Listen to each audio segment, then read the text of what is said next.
মহান আল্লাহকে শুকরিয়া আদায় করাই লাগে যে আল্লাহ পাক তার অশেষ মেহরবানিতে আমাদেরকে আসরের নামাজ জামাতের সহিত আদায় করার পরে আবার এরকম গাড়ি ফাঁকা মানুষ থেকে কিছু গুরুত্বপূর্ণ কথা আমাদেরকে শোনার তৌফিক দান করছেন। সেই মহান রবের দরবারে শুকরিয়া আদায় করছি। সকলে বলছি আলহামদুলিল্লাহ। আলহামদুলিল্লাহ। অগণিত দরুদ ও সালাম পেশ করছি সেই মানবতার মুক্তির উপর, যিনি আমাদেরকে সকল কাজগুলো সঠিকভাবে আমাদের মাঝে বর্ণনা করে গেছেন, রেখে গেছেন, যার কারণে আমরা বুঝতে পারতেছি যে এই কাজ করলে জান্নাতে যাওয়া যাবে আর এই কাজ করলে জাহান্নামে যাওয়া যাবে। উনি যদি সঠিকভাবে বর্ণনা না করতেন, আমরা যদি না জানতাম, তাহলে তো আমরা কোনটা ভালো কোনটা মন্দ এটা কি জানতাম না, জানতাম না। এই জন্য সেই মহামানবের শানে দরুদ ও সালাম সকলেই বলছি সাল্লাল্লাহু আলাইহি ওয়াসাল্লাম। সাল্লাল্লাহু আলাইহি ওয়াসাল্লাম। আত্মার মাগফিরাত কামনা করছি। যুগে যুগে যারা ইসলামকে আমাদের এই পর্যন্ত পৌঁছায় গেছেন তাদের জন্য, বিশেষ করে আমাদের এই বাংলাদেশে এইভাবে মসজিদে কথা বলার পরিবেশ এই 17 বছরে ছিল না। কি বলেন ছিল না। অর্থাৎ যাদের ত্যাগের বিনিময় আমরা এইভাবে মসজিদে খোলামেলা কথা বলতে পারতেছি, আল্লাহ রাব্বুল আলামিন তাদেরকেও শহীদ হিসাবে কবুল করে নিন। আমিন। এই পরিবেশ কায়েম করতে গিয়ে যারা এখনো আহত অবস্থায় আছে, আল্লাহ রাব্বুল আলামিন তাদেরকে সুস্থতা দান করে আবার স্বাভাবিক জীবনযাপন করার তৌফিক দান করুন। সম্মানিত দিনী ভাইরা, আল্লাহ রাব্বুল আলামিন বলছেন ওয়াতাসিমু বিহাবলিল্লাহি জামিআ ওয়ালা তাফাররাকু, তোমরা আমার ইসলামের রশিটাকে ঐক্যবদ্ধভাবে ধরো। একদম ঐক্যবদ্ধভাবে ধরার কথা বলছি, কারণ কি ঐক্যবদ্ধভাবে ধরলে লাভ হবে কি, যে এটা সহজে নষ্ট হবে না, এটা বিজয়ী হবে। বদরের যুদ্ধে সূরা আনফালের 47 নম্বর আয়াত থেকে আপনারা দেখেন, বদরের যুদ্ধে মুসলমানরা যখন ঐক্যবদ্ধ হয়ে লড়াই করতে গেল কাফেরদের বিরুদ্ধে, প্রথমে কাফেরদেরকে শয়তান বলল যে আমি তোমাদের প্রতিবেশী, আমি তোমাদের সাথে আছি, অর্থাৎ তোমরা যুদ্ধের ময়দানে ঝাঁপাই করো। তো পরে যুদ্ধের ময়দানে যাওয়ার পরে এখন শয়তান ভেগে যাচ্ছে, তখন তার সাথীরা বললো, অর্থাৎ কাফেররা বললো যে কী ব্যাপার, আপনি মুরব্বী, আপনি কোথায় যান? বলে আমি যা দেখি তোমরা তা দেখো না। আমি দেখতেছি আল্লাহ রাব্বুল আলামিন ফেরেশতা পাঠাইছে মুসলমানদের পক্ষে, অর্থাৎ এই ফেরেশতার সামনে থাকার মতো ক্ষমতা আমার নাই। আল্লাহ রাব্বুল আলামিন হলো এমন কঠোর শাস্তিদাতা, তার শাস্তি থেকে রক্ষা পাওয়ার মতো কোনো সুযোগ নাই। অতএব আমি দৌড়ই পলালাম, এখন তোমরা যা হয় তাই করো। শয়তান দৌড়ই পলাইছে, তার সাথীরাও নাচতে নাবুদ হয়েছে। কি বলেন? তো এই জন্য আমাদের ঐক্য থাকার দরকার, আমাদের ঐক্যবদ্ধ হওয়ার দরকার। তো এ কথাগুলো তাবলীগের ভাইরা ছিল, তারা থাকলে একসাথে বলতে পারলে আরও ভালো হতো। তো তারপরেও আমাদের কারো দ্বারা যেন ইসলামের মধ্যে ডিভাইডেড না হয়, আমরা সবসময় খেয়াল করব যে আমার দ্বারা যেন ইসলামের ক্ষতি না হয়। আমি উপকার করতে পারলাম না, কিন্তু আমার দ্বারা যাতে ইসলামের ক্ষতি না হয়। আমরা একটু আগে এখানে কি করছি, নামাজ পড়ছি। কি বলেন? নামাজ ভালো কাজ না মন্দ কাজ? ভালো কাজ। ভালো কাজ। তারপরে রোজা রাখি, রোজা ভালো কাজ না মন্দ কাজ? ভালো কাজ। ভালো কাজ। তারপরে এই যে সামনে হজ, হজ ভালো কাজ না মন্দ কাজ? ভালো কাজ। কয়টা ভালো কাজের কথা বললাম? তিনটে ভালো কাজের কথা বলছি। একটা হলো নামাজ, আর একটা হলো রোজা, আর একটা হলো হজ। তিনটেই কি ছোট ভালো কাজ না বড় ভালো কাজ? বড় ভালো কাজ। এটা আমি বলছি না নবী বলছে না স্বয়ং আল্লাহ বলছে? আল্লাহ। আল্লাহ রাব্বুল আলামিন বলছে, আল্লাহর নির্দেশ, এর সাথে বড় নির্দেশ আর নাই। অথচ আল্লাহর নবী বলছেন যে এই তিনটের চাইতে বড় দাবি, এই তিনটের চাইতে বড় দাবি হলো যদি কেউ কোনো দুই ব্যক্তির মধ্যে ঝগড়া মীমাংসা করে দেয়। সুবহানাল্লাহ। খেয়াল করছেন যে এই যে নামাজ, এই যে রোজা, এই যে হজ, এর চাইতেও দামি যদি কোনো মুসলমান ব্যক্তির মধ্যে বা দুই ভাইয়ের মধ্যে দ্বন্দ্ব লাগলে সেই দ্বন্দ্ব যদি মিটায় দেয়, তাহলে এই কাজটা নামাজ রোজা হজের চাইতেও দামি। সুবহানাল্লাহ। কথা কিন্তু বেশি বলা লাগে না,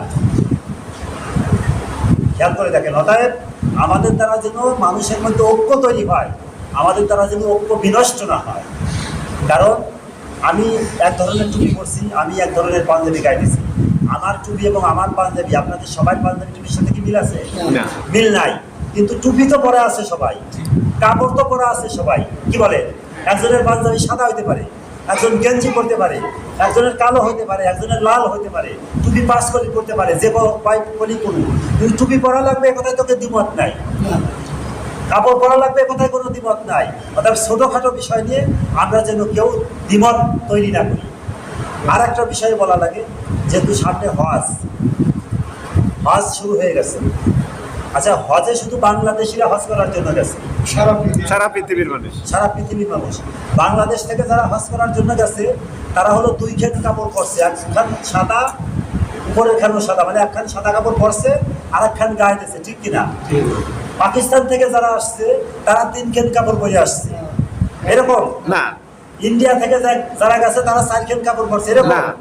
আমেরিকা, থাইল্যান্ড, জার্মান, জাপান ধনী রাষ্ট্র তারা 6-7 খান কাপড় পরে গেছে, এরকম যে দেশ থেকেই আসুক না কেন সবার কাপড় কয়খানা?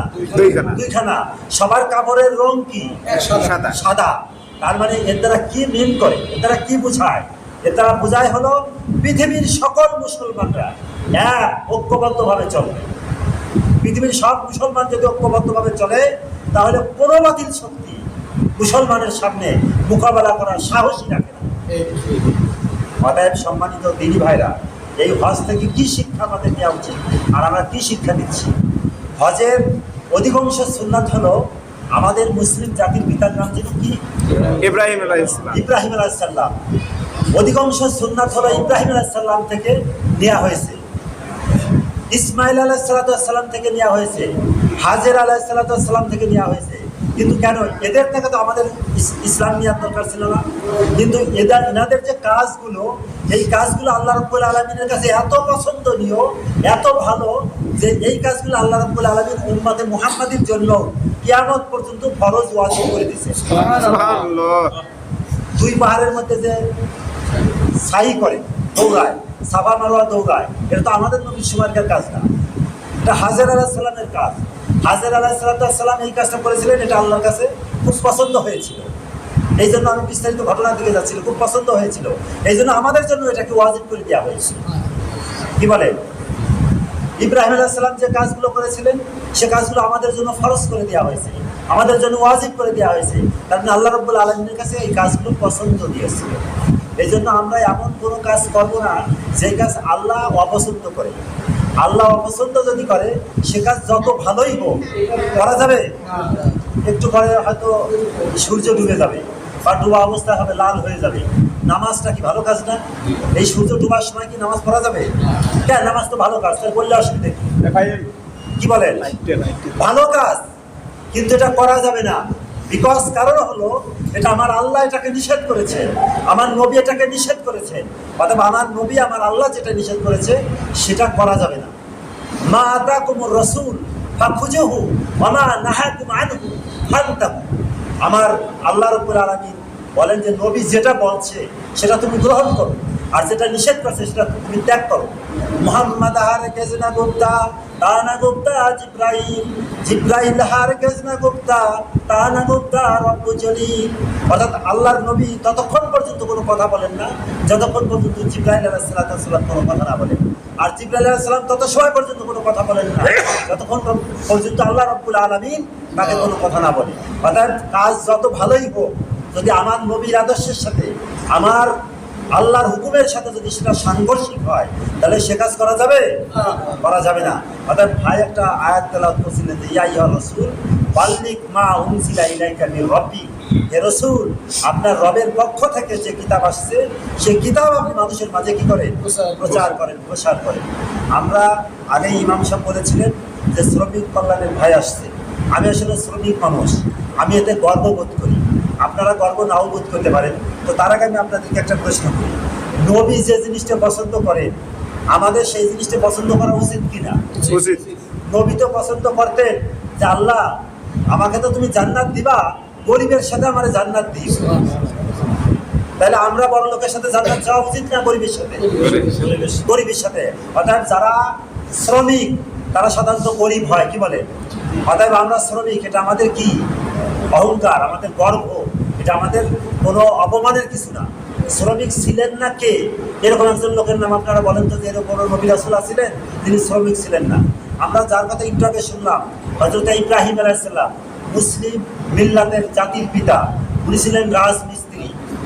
রাজমিস্ত্রি কি শ্রমিক না? উনার ছেলে, যাকে কেন্দ্র করে কিয়ামত পর্যন্ত কুরবানিটা চালু থাকবে, তার নাম কি? ইসমাইল আলাইহিস সালাম। ইসমাইল আলাইহিস সালাম ছিলেন রাজমিস্ত্রির জুগালদার, তাহলে উনিও শ্রমিক ছিলেন। কি বলেন? দ্বিতীয় আদম হযরত নূহ আলাইহিস সালাম, উনি ছিলেন কাঠমিস্ত্রি, তাহলে উনিও শ্রমিক ছিলেন। আমাদের মানব জাতির পিতা, মানব জাতির পিতার নাম কি? হযরত আদম আলাইহিস সালাম। আদম আলাইহিস সালামও উনি গার্মেন্টস শ্রমিক ছিলেন, উনি পোশাক শ্রমিক ছিলেন। সুবহানাল্লাহ। সুবহানাল্লাহ। আমাদের নবী, বিশ্ব নবী মুহাম্মদুর রাসূলুল্লাহ সাল্লাল্লাহু আলাইহি ওয়াসাল্লাম, উনি ছিলেন ছাগলের রাখাল। অতএব সমস্ত নবী রাসূলরা শ্রমিক ছিলেন। এবং উনি ছাগল কেন চড়াইছেন? যে ছাগল এরকম একটা বিদ্যুতেছি, এই যে বৃষ্টির দিন, আমি ছাগল কিছুদিন মাঠে চড়াইছি, এই বৃষ্টি নামলে ছাগলের যে কি অবস্থা, আর যদি সামনে কোনো পানি পেছে তাহলে যে কি অবস্থা। আর গরু দেখেন, মহিষ দেখেন, ভেড়া দেখেন, সব ঝাঁকে ঝাঁকে চলে। কিন্তু ছাগলের এরকম একটা জিনিস, একটা এদিক যায় আর একটা ওদিক যায়, এর কোনো তাল বাহানা নাই। অর্থাৎ আমাদের নবী এই ছাগল চড়াইয়ে উনি ধৈর্যের পরীক্ষা দিয়ে গেছেন, যে যত পদের অধৈর্যই হোক না কেন, সকল অবস্থায় সকল পরিস্থিতিতে ধৈর্য ধারণ করে এই ইসলামের কাজকে করতে হবে, তাহলেই শ্রেষ্ঠ হওয়া যাবে। অতএব এই ইসলামের কাজ করতে গেলে বিভিন্ন পদের বাধা আসবে, বিভিন্ন পদের সমস্যা আসবে। আর এই সমস্যা খালি বিধর্মীরা করবে না, বেনামাজিরা করবে না, নামাজিরাও সমস্যা করবে। আজও দেখেন সমাজের মধ্যে অনেকে বলে যে মসজিদের রাজনীতি, বলে না? আচ্ছা, মসজিদের রাজনীতিরা এটা বেনামাজিরা বলে, নামাজিরাও বলে, অনেক আলেম উলামারাও বলতো। তো ইদানিং বলেন আলহামদুলিল্লাহ, বর্তমান প্রেক্ষাপটে বাংলাদেশের সকল আলেম উলামা মোটামুটিভাবে ঐক্য হয়েছে। এখনো যারা একটু এদিক ওদিক আছে, আল্লাহ রাব্বুল আলামিন তাদেরকেও ঐক্যবদ্ধ হওয়ার তৌফিক দান করুন। আমিন। অতএব এর আগে সুযোগ ছিল যে হুজুরগার মধ্যে এত দল কেন, তাহলে এখন আমরা কোন দিক যাবো? তো এইবার ইনশাল্লাহ সেই রাস্তাও বন্ধ, কেউ বলতে পারবে না হুজুরগার মধ্যে এত দল কেন। হুজুরগার এবারে একটা বাক্স থাকবে, এবার বোঝা যাবে যে কারা ইসলামের পক্ষে আর কারা বিপক্ষে। আপনার সমর্থন, আপনি ইসলামের পক্ষে দিলেন, কোরআনের আইন বাস্তবায়নের পক্ষে দিলেন না বিপক্ষে দিলেন, সেটা বোঝা যাবে। গতকাল আমি শফিপুর এক জায়গায় গেছি, তো এক লোক বলতেছে যে চীন হলো ইঞ্জিনিয়ারের খনি, চীন, আর ফ্রান্স হলো বৈজ্ঞানিকের খনি, ফ্রান্স, আর বাংলাদেশ হলো মুসল্লিগের খনি। কত বড় বেয়াদব! কথাটা ক্রিটিসাইজ করে বললো, আমাকে দেখছে, আমাকে দেখে বলতেছে যে চীন হলো ইঞ্জিনিয়ারের খনি, ওখানে সব ইঞ্জিনিয়ারিং জিনিস তৈরি হয়, আর ফ্রান্স হলো বৈজ্ঞানিক তৈরি করে, তারা সব আবিষ্কার করে। আর আমাদের বাংলাদেশের এরা আছে মানে নামাজ কালাম নিয়ে আছে, মুসল্লির খনি, অলিগলিতে মুসল্লি। আমি বললাম যে তোমাদের ভাগ্য ভালো, তোমাদের বলি নেই, বলছি এটা তো আমাদের গর্ব। কারণ এই দুনিয়ার জীবনটা হলো ক্ষণস্থায়ী, কালকে বলছি সেটা বলতে চাচ্ছি, এই দুনিয়ার জীবনটা হলো ক্ষণস্থায়ী। অতএব এই ক্ষণস্থায়ী জীবনে আমার উপাধি মুসল্লি, আলহামদুলিল্লাহ, মুসল্লিরাই তো জান্নাতে যাবে। তাহলে বাংলাদেশ যদি মুসল্লিদের অধিপতি হয়, তাহলে এটা তো আমাদের সৌভাগ্য। কি বলে? এটা আমাদের সৌভাগ্য। ওখানে কথা উঠলো যে এই যে দেখেন ইশরাক উনি কি হবে, মেয়র হবে, এদের আপত্তি। ভাবলাম যে এদের আপত্তি, তাই ইশরাক ঠিক আছে, মেয়র হবে, অসুবিধা নাই। তাহলে চরমোনাই হুজুরের মেয়র দিলে সমস্যা কি? আমি বললাম, গতকালকে কথা বলতেছি, আমি যত কথাই বলি অধিকাংশ সময় নগদের কথা বলার জন্য চেষ্টা করি। তার বললাম তাহলে চরমোনাই হুজুর উনি মেয়র হলে অসুবিধা কি? প্রায় হুজুর দ্বারা বাড়ি এগুলোর দরকার। আমরা তো তাহলে হুজুর না করলে এটা অসুবিধা, আর উন্না করলে সমস্যা। উন্না করলে এটা হাসিনার বৈধতা দেওয়া হয় না, সেটা বৈধতা হয় না। যাই হোক, আজকে আপনারা হয়তো দেখছেন যে জোর করে, যেমন এসকে সিনহারে যেমন তার মেয়ের কপালে গুলি ঠেকাইয়ে তাকে বাধ্য করা হয়েছিল এই জামাতে ইসলামের লোকদের বিরুদ্ধে রায় দাও, তেমনইভাবে এই ইশরাকের পক্ষে রায় দেওয়ার জন্য একইভাবে জোর করে তার পক্ষে রায় নেওয়া হয়েছে। তো কথাটা শুনে খুব ভালো লাগলো যে এসকে সিনহার মেয়ে বলছে, তার বাবারা বলছে যে যা বাবা, আপনি সঠিক রায়টা দিয়ে, আপনি সঠিক রায় দিয়ে, এতে যদি আমাকে যদি গুলি করে মারে, তাহলে আমি স্রষ্টার কাছে যাই বলবো যে আমার আব্বা সঠিক রায় দেওয়ার কারণে আমাকে গুলি করে মারছে, অর্থাৎ মানে আব্বা যাতে সঠিক বিচার করতে পারে সেই তৌফিক তুমি দাও। তখন এসকে সিনহা বললো যে আমার মেয়ে যখন এই কথা বলছিল তখন আমার চোখ দিয়ে ধর ধর করে পানি বাইরে ভক্তি ধর্মী কথাটার ওজন দেখছেন কত। তাই এই জন্য সম্মানিত উপস্থিতি, আমাদের সময় আসছে। আল্লাহ রাব্বুল আলামিন এই দুনিয়ায় যখন মানুষ পাঠানোর আগে ফেরেশতাদের সাথে পরামর্শ করছিল, ঠিক কিনা? ইন্নী জাইলুন ফিল আরদি খলিফা, এটা শুধু সেই সময়কার মানুষদেরকে বলছিল না, খলিফার মধ্যে আমরাও আছি। কিয়ামত পর্যন্ত যত মানুষ, সকল মানুষ হলো আল্লাহর খলিফা। আর খলিফা মানে হলো কি? প্রতিনিধি। খলিফা মানে প্রতিনিধি। এখন প্রতিনিধি মানে তো বুঝেন, রিপ্রেজেন্টেটিভ। যেমন মনে করেন একটা কোম্পানি ওষুধ বিক্রি করে, বিভিন্ন কোম্পানির বিভিন্ন জিনিস বিক্রি করে না, যারা মার্কেটিংয়ের কাজ করে তারা কি রিপ্রেজেন্টেটিভ। মার্কেটে যাইয়ে ওই কোম্পানির জিনিসের গুণগানই তো গায় নাকি? এখন ওইখানে কোম্পানির জিনিসের গুণগান না গাইয়ে যদি নিজের পোশাকের গুণগান গায় বা নিজের জীবনের গুণগান গায় বা অন্য কিছুর গুণগান গায় বা তার বউ পোলাপানের গুণগান গায়, ওই লোকের চাকরি থাকবে, বেতন পাবে না, চাকরিও থাকবে না, বেতনও পাবে না। কথাটা ঠিক কিনা? না, আল্লাহ রাব্বুল আলামিন আমাদেরকে এই দুনিয়ায় পাঠাইছে তার রিপ্রেজেন্টেটিভ হিসাবে, তার প্রতিনিধি হিসাবে। অর্থাৎ এই দুনিয়ায় যত কথা হবে, যত সিল হবে, যত দাওয়াতি কাজ হবে, যত কিছু হবে, সব তার বিধান অনুযায়ী হবে, তার সন্তুষ্টির অনুযায়ী হবে, তার সন্তুষ্টির জন্য করতে হবে। আমি যখন ভোট দেব তখন আমি চিন্তা করবো আমি কাকে ভোট দিলে আমার রব সন্তুষ্ট হবে। আমি যখন দাওয়াত দেব আমি তখনও চিন্তা করবো আমি কি দাওয়াত দিলে আমার রব সন্তুষ্ট হবে। আমি যখন কাউকে মারবো, মারার সময় চিন্তা করবো যে এই লোকটাকে মারলে আমার রব খুশি হবে না বেজার হবে। কি বলেন? আমি কাউকে যখন বাঁচাবার জন্য চেষ্টা করব তখন আমি চিন্তা করবো যে এই লোকটাকে বাঁচাইলে আমার রব খুশি হবে না বেজার হবে। এই জন্য সম্মানিত উপস্থিতি, আমরা যেখানে যে কাজ করবো সবসময় আমরা চিন্তা করব আমার রবকে খুশি করার জন্য। আর সেই রবকে খুশি করার মাধ্যম কি? মাধ্যম হলো নবী। আল্লাহ রাব্বুল আলামিন বলছেন যে তোমরা যদি আমি আল্লাহকে পাইতে চাও, আমি আল্লাহকে যদি তোমরা পছন্দ করো, তাহলে আমি আল্লাহকে তো দেখো নাই, তোমরা আমার নবীকে দেখছো। আমার নবীর সাথে সম্পর্ক করো, আমার নবীকে ভালোবাসো, তাহলে সেই নবীকে ভালোবাসলে আমাকে পাবা। আমি আল্লাহকে ভালোবাসা হবে। কুল ইন কুনতুম তুহিব্বুনাল্লাহ ফাত্তাবিউনি, তোমরা আমার নবীর সাথে সম্পর্ক তৈরি করো, নবীকে ভালোবাসো, তাহলে তোমরা আমাকে পাবে। আর নবী বলছেন কি যে মান আহাব্বা সুন্নতি ফাকাদ আহাব্বানি, তোমরা যদি আমার সুন্নাতকে ভালোবাসো তাহলে সেটা আমি নবীকে ভালোবাসা হলো। আর আমি নবীকে যদি ভালোবাসো তাহলে আমি আর তুমি একসাথে জান্নাতে যাবো। সুবহানাল্লাহ। আমরা সবাই নবীর সাথে জান্নাতে যাওয়ার চাইনি? নবীর সাথে জান্নাতে যাওয়ার চাই, কিন্তু নবীকে ভালোবাসবো না, তাহলে হবে না। নবীকে ভালোবাসতে হবে। এখন নবীকে ভালোবাসি, জিকিরও করতেছি, নবীকে ভালোবাসি, কিন্তু নবী যে কাজগুলো করছে সেই কাজগুলো আমি করবো না, তাহলে ভালোবাসা হবে না। নবী সারা জীবন যে কাজগুলো করছে সেই কাজে সবাই ওনার খুশি ছিল? খুশি ছিল? 40 বছর পর্যন্ত উনি ইসলামের কাজ করছেন, এমনি দাওয়াতি কাজ করছেন, সবাই ওনাকে আলামিন বলছে, সাদিক বলছে, অন্যান্য উপাধি দিছে, বিভিন্ন আমানত ওনার কাছে গচ্ছিত রাখছে। আমি বানাই বলতেছি, আপনাদের জানা আছে। তখন ইসলামের কোনো দাওয়াত দেয় নাই। যখন বলছে লা ইলাহা ইল্লাল্লাহ, এই কথা বলার সাথে সাথে যারা এতদিন ওনাকে আলামিন বললো, যারা ওনাকে সাদেক বললো, যারা ওনার কাছে মাল আমানত রাখতো, তারাই ওনাকে মারার জন্য রেডি হয়ে গেল। কারণটা কি? তাহলে উনিও কি কালেমা পড়লেন, আমরাও কালেমা পড়ি। কি কালেমা পড়ি? খেয়াল করছেন? বিবেক খাটার। উনি কালেমা পড়ার সাথে সাথে আবু জাহেল, গতকালকে কথাটাও বলেছি যে আবু জাহেল সবচেয়ে সেই সময় জ্ঞানী ছিল, কিন্তু আবু জাহেলের উপাধি কেন আবু জাহেল হলো? কারণ ইসলামের মতো বদৌলত, ইসলামের মতো মূল্যবান জিনিস সে গ্রহণ করতে পারে নাই, এই জন্য তার উপাধি হয়েছে আবু জাহেল। বাকিটুকার ভাঙ্গাই বলি নেই, যেহেতু তারা জ্ঞানী মানুষ, বুঝলে বুঝুক, না বুঝলে না বুঝুক। পাশাপাশি দাওয়াতও দিলাম সংক্ষেপে যে আপনারা কোনো ভয় পাইন না তো। একটা লোক ওইখানে বড় এক নেতা, বিশাল বাড়ি, তো তার অপেক্ষায় গিয়ে অনেকক্ষণ অপেক্ষা করতেছে। আমাদের একটা লোকের জন্য অপেক্ষা করতেছেন, আপনারা জামাত ইসলামের সাথে থাকেন, জামাত ইসলামের নেতার জন্য এরকম লাইন দেওয়া লাগবে না। আমি দেখলাম যে গেছি শফিপুর, একটু সুযোগ পেলাম, কথাটা বলে দিই। কী বলে?